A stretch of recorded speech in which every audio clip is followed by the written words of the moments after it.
You are listening to Ideas and Leaders podcast. I'm Elena Paweta, Executive Communication Coach and TEDx organizer. With each episode, I'll share with you communication tips and ideas from top business leaders to help you excel in your career.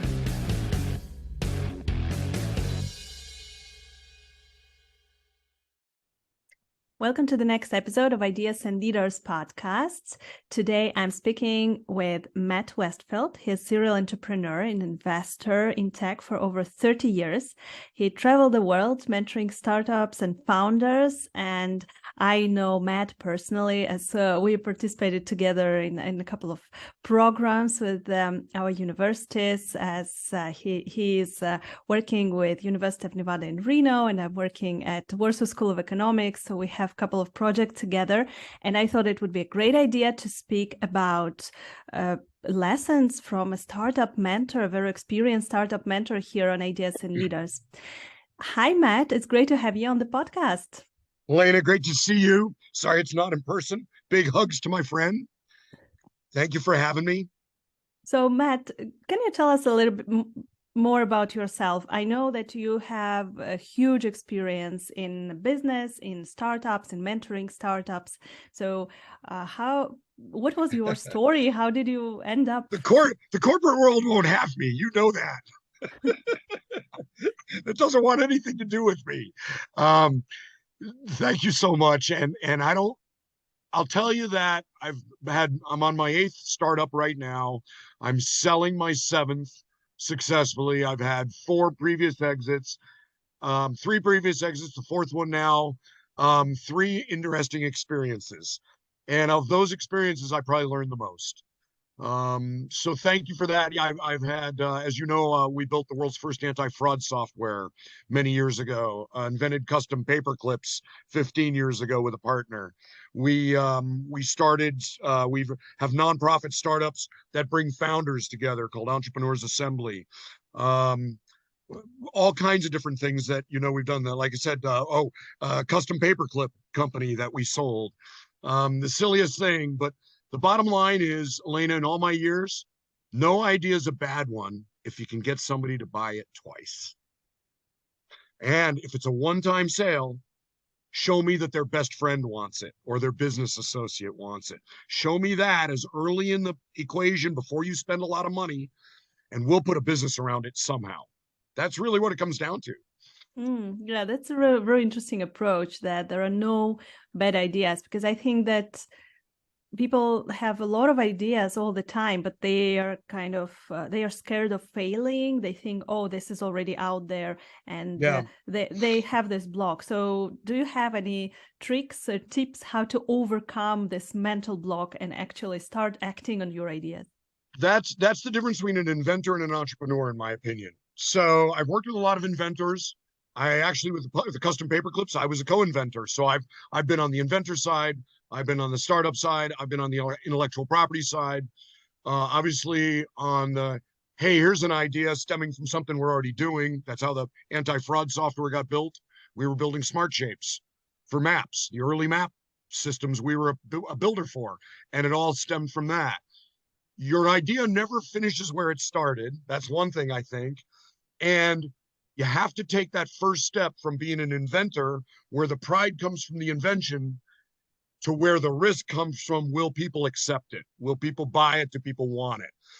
And as a serial entrepreneur, your first failure, you're really bummed out. It's like, oh gosh, people hate me. Oh, this sucks. Well, you start getting into it. You start understanding and looking for better signs as you go through. And as you become a serial entrepreneur, as I have and others who've done very diverse things. And obviously you can point to Musk as being one, or before him, Steve Jobs. He was in Pixar, he was at Apple. Obviously he'd done all these seemingly unrelated things. But what happens is, once you can see a little bit of the future and the manifestation of how to get there, that's, I think, what I'll tell you it's about. It's the manifestation of seeing where you are now and having a super clear picture of what this ought to look like in 2 years. That's how I do it. Then I work my way backward to today to figure out how to get there. And who do I need to help me get there? And who would it be fun to work with? Because that to me is a really big deal. It's going to be really awful and very stressful. Who are the funnest people I can think of that we can have a good time, even in the lowest of times when there's no money. You know, we're not sure if we have customers during those valleys. Yeah, yeah. So we need to have this clear vision. We need to understand where we want to be, and then to think on who we need in our team and what we need to do right now to achieve this goal. And what would you recommend to people who are after this first bump and they tried and, for example, no one buy their product, or they did not find an investor, or things did not go as expected, and they don't know what to do next. So what would you recommend to? I always recommend bringing in people I trust who'll tell me the truth and call me on my BS. And I say this respectfully. I want people around me who don't tell me everything I think of and everything I do is really good and really smart and really brilliant. I want people to challenge me and go, Westfield, duh, that's ridiculous. Here's why. Did you think of this? And I'll go, wow, no, I didn't think of that. That is awesome. That's the first step. So before you scrap your vision, because you had some inclination that this was a thing, you had an inclination or some seeming viability that people might like this or get there. My biggest thing is get those validations as early as you can. And if you get a stumbling block, it may not be a death sentence. It may be just something that's wounded you and makes you rethink. So before I scrap it, I call my team and my trusted people back and I go, here's where I'm at. Any ideas? Nobody's on the block for anything, but we've got nothing to lose by looking at it differently and bringing in various people. I live in a household full of women. My wife and I own a company together. It's an important thing to me. She and I, 25 years, we've been able to do that. That's a hard thing to do, to work together and to be able to stay partners in life and raise a family. So you have to be able to first and foremost trust the people around you. But the people around you need to be able to say to you, hey, I have a real issue with this. I have concerns about it. Here's why. Can we look at it? If the pivot isn't viable or doesn't get validation, then we look at, all right, cut our losses. Remember, and you've heard this before, fail quickly. It's cheaper. The faster we fail on this idea, the cheaper it is, or the quicker we pivot, the cheaper it is to get going in the right lane. Yeah, I love it. Fail quickly. It's cheaper. I think that many fail people, quickly, it's cheaper. Yeah, they're afraid of feedback, you know. I mean, they are just afraid of hearing that this idea is awful or this is not going to work. They are looking, subconsciously looking for this positive feedback. And this is so important, to actually look for this negative and real feedback, the truth. Someone to tell you the truth. Yeah, that's true. The god awful truth. Yes. So what is the best advice that you can give to an entrepreneur in the beginning of the journey, when the entrepreneur has an idea and is starting and has a vision? What are the most important steps at this point? So it depends if the entrepreneur is coming from one of the things I teach in my modules and my startup classes that I teach for the community and for the university, are that the primary ways a business gets started. One primary way is the expert who's working in a corporation who sees a better way, and it may be $1 million opportunity, but to $1 billion company, $1 million opportunity may cost them $1 million. It's not worth it. But they can walk out the door and go, $1 million opportunity for a person like me doesn't sound too bad. And I know this person who can help me and this person who can help me. We need to think of it from the ability, can I get there from here, even though I lack resources? And I'm an expert in the industry, so I see this. Can I validate this opportunity quickly with other people I know in the industry and or potential partners, customers? Because I'm already an expert. I already have channels within this marketplace. Second way, I'm not an expert. I've solved my own problem. Gosh, I built this thing. Turns out my neighbor wants one. Turns out 3 of my neighbors want them. Now I need to figure out everything I can about what else is going on with this new invention. Who else is building and innovating in this area? Who are the old stalwarts in this area? Is there room for competition? I use the example of Dyson vacuum cleaners a dozen years ago. Dyson was nobody. There were the old vacuum cleaner companies, and then Dyson came around. And then after Dyson, Shark came around. What happened to all the old billion-dollar vacuum companies that we all grew up with? They didn't innovate. So So two things: the expert is already an expert. Find the resources in the team and validate the idea. If you're not an expert in the industry, become one as quickly as you can. Find out who's selling what to whom, where are the channels, where are the, what do I need to know about this industry? That's what I've been fairly successful at doing with my partners is custom paper clips. Elena, I am not an engineer. I don't know anything about paper clips, but here's Animal Planet, here's FedEx, here's Hallmark Crown, here's 17 Magazine, here's Entertainment Network. We did 007 Casino Royale. I hired and partnered with a mechanical engineer. I hired animators to build the paper clips in animation. We did all these innovative things to get the factory to work with us and to get the customers to buy, because the customers wanted to see them first, but the factory wouldn't build them unless we had an order. People wouldn't order unless they saw them. So it's a matter of solving the problems that lay before you, because that's what entrepreneurs really do. We're problem solvers. Yeah, this is a great example with your custom paper clips. Stupid, isn't it? Yeah, and thank you for showing it. So for those who are listening to us on the podcast platform, you can also check the video on YouTube, and you can see the great paper clips and how they look like. So you say that either we are an expert in the area or we are not an expert, but we have an innovation, a new idea of doing things, we can still start something. And I think it is very important to understand that actually anyone can start something, because we don't need to be an expert in in something. We just need to see the need, this market needs, the niche, that something is needed, and we can start acting on it. So after working with many startups, what are the typical mistakes that you see people are doing on those first steps, and how to avoid them? The worst, I love this question, because you and I have talked about this before. The worst problem we have, which is a deal breaker right out of the gate, is coachability. Even a person like me at my age, 35 years into this, almost 40 years into 20 years into mentoring, 40 into building my first startup when I dropped out of college. Didn't drop out on purpose. They moved my program and I didn't want to move. So I started a company, and that was the evolution of me and my first exits and all that. But the bottom line is, you have got to be coachable by people who know more than you. And there are always people who know more than you, especially somebody like me. The older I get, the more I learn. I find out, Elena, the less I know. It's a big world, a lot going on. So we need to find mentors and to listen to them. So, okay, but where can we find advice? Because very often we are the experts in our niche, and how to find support, how to find help because I know that many entrepreneurs, they feel so alone and they don't know how to reach out, where to find a mentor. What do you recommend to them? So after the recession, it's like Dr. Heal Thyself.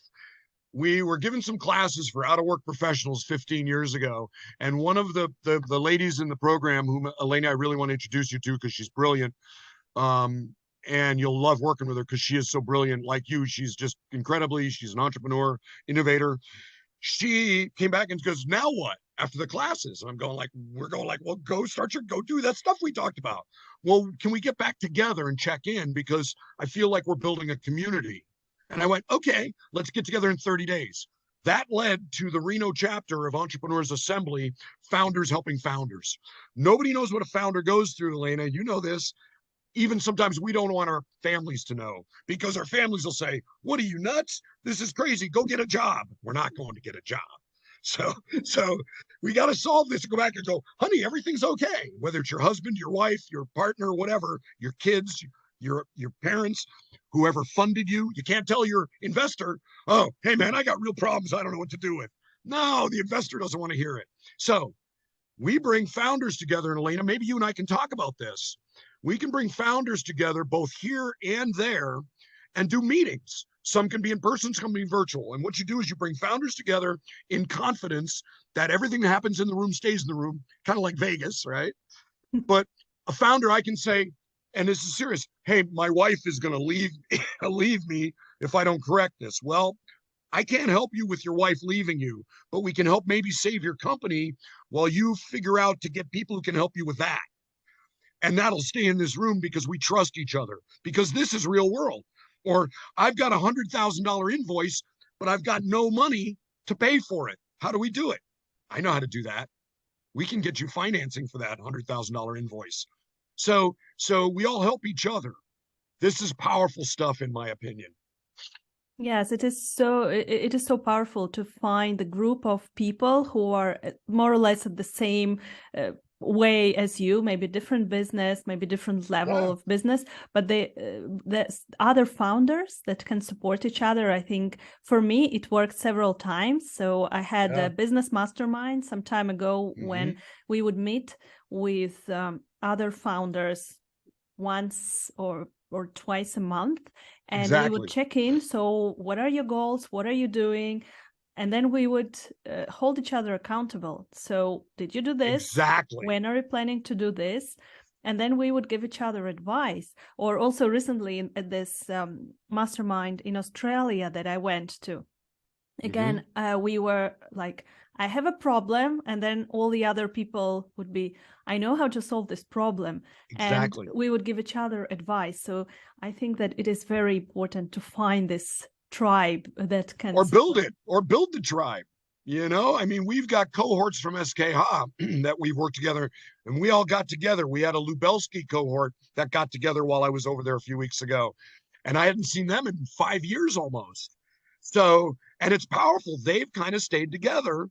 And to your point, Elena, how cool is it when I can trust the people in the room, and they may not know what I do, but that gives them totally clean perspective to help me.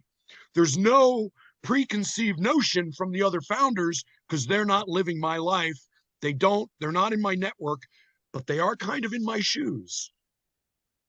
Yes, absolutely. Absolutely. And also it is so inspiring to see how people are taking action on those discussions. So for example, in the group of my latest mastermind that I attended, we had a lady wrote yesterday, I think that, I raised my prices, I decreased my hours with my top client, and they were okay with this.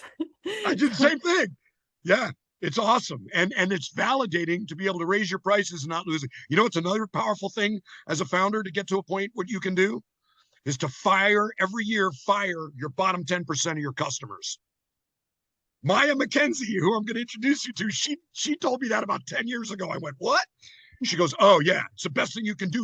You'll replace them with better customers for more money. I went, no way. Because I said, I've got a couple of the 80-20 principle.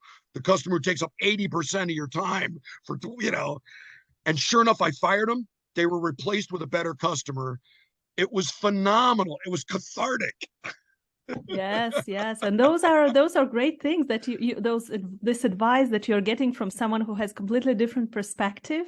Exactly. And then you can develop and could move to a next level in your business. Yeah. So and also, Matt, I wanted to ask you, if we have this idea, if we have the plan, the business plan, the innovation, and we want to get an investor, we want to get financing. So what are the elements of a successful investor pitch? How can we present, how can we sell ourselves, our idea, to actually get financing?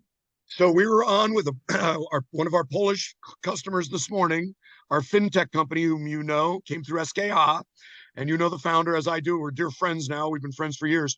They are redoing their pitch for the U.S. investors. Ironically, this is just an hour and a half ago. And we went through the deck, and it's a much better deck now because we've been helping them. But the biggest thing that we found, you've got to, especially with the VCs tightening up right now, there's still money out there, but you got to be better at it. You got 2 minutes to catch them now. In your deck, you got to get to the problem, the solution, and the scalability in 5 years in about three slides. I mean, it sounds crazy, but that's what you've got. You've got about 2.5 to 3 minutes, the problem, the solution, why it's innovative, and how it can grow significantly. If you think of what we did with Entrepreneurs and now Business Assembly, businessassembly.org, it's easy to have chapters around the world. Why is it easy to have chapters around the world? Because I get a leader together, a founder in one place. They get other founders together. Boom, we plop a chapter. I'll buy the coffee. It's $10 a month. It's so easy to replicate that we can do it. I want everybody on the podcast to think about simplifying your model for replication. Not everything has to go global. Not everything has to be scalable, but make it scalable to the point where, as you've heard me say, Elena, change a piece of the world that matters to you. Don't tell me you're going to change the whole damn world. You're not. Start with a piece of the world that matters to you, and you might find out that more of the world will get changed as well. That to me is it, because the passion, don't do it for the money. Change a little piece of the world, because if you do it for that passion, the money runs out, you'll figure out a way. Do it for the money and the money runs out, you're done. Yeah. So we need to show the problem. We need to show the solution, scalability, in a sense that how to change this part of the world that matters to you. That's how they're going to get their money back, when we show that scalability piece. That's what they want to see. Yeah. And also to show some innovation. Why it is something new, why it is something innovative. Yes, and I think that this is those are the key pieces: how to actually start and how to overcome the mental block, and how to get financing. I think that those two things are crucial. So, what would be your best advice, your best tips for the entrepreneurs who are listening to us? What to do, what not to do to be more tenacious. Be tenacious. Be unrelenting, but try to get that validation to sustain the tenacity and sustain the unrelenting passion. Make sure it's waking you up every morning. If it's keeping you up at night, find ways to get some sleep. And even I'm on running about 4 or 5 hours, because I still love building companies. Find out where you fit in your company. I found out 15 years ago that I love building them. I don't like running them. Once the challenge of getting them sounds crazy. Once they're making money, I'm bored. I want to go do the next thing. I want somebody who's a good operations person. So really find out and hone in where your piece and your value lies in that vision and that manifestation. Be tenacious, but by gosh, try to touch base with your customers and your partners and your channels as early as you can to keep the validation and the momentum. Perfect. Thank you so much, Matt. I really admire you, that you are this person of passion, and you're always so I can see that you have this meaning every day. You're waking up every day to have this meaning. And this is, I think that you're just a great example as a mentor to startups also, that they need to have this passion in their businesses. So Matt, if our listeners want to reach out to you, want to, ask a question, where can they find you? How can they contact you? They can contact me through probably through my university contact, which would be Westfield at UNR.edu. That's University of Nevada, Reno.education. So it's M Westfield, just like it sounds, Westfield at UNR.edu. And I am also the entrepreneur in residence for the University of Nevada. I've been there about a dozen years. I love working with young people, young startups, and working with innovation in tech. It's, as you know, I was in virtual reality 30 years ago, Elena. So I've been on bleeding edge tech most of my career, and it's a crazy place to be, but you need to know how to manage it. So thank you for what you do. Thank you for our collaboration, and I will see you in about 6-8 weeks. Yes. Thank you very much, Matt. I will put your contact under the episode so that our listeners can reach out to you. Thank you very much for being on the podcast. Have a great day. See you. Bye. Thanks. Thank you for listening to Ideas and Leaders podcast. Did you enjoy this episode? Let me know that you listened by tagging me in your LinkedIn profile and using a hashtag Ideas and Leaders. See you in the next episode.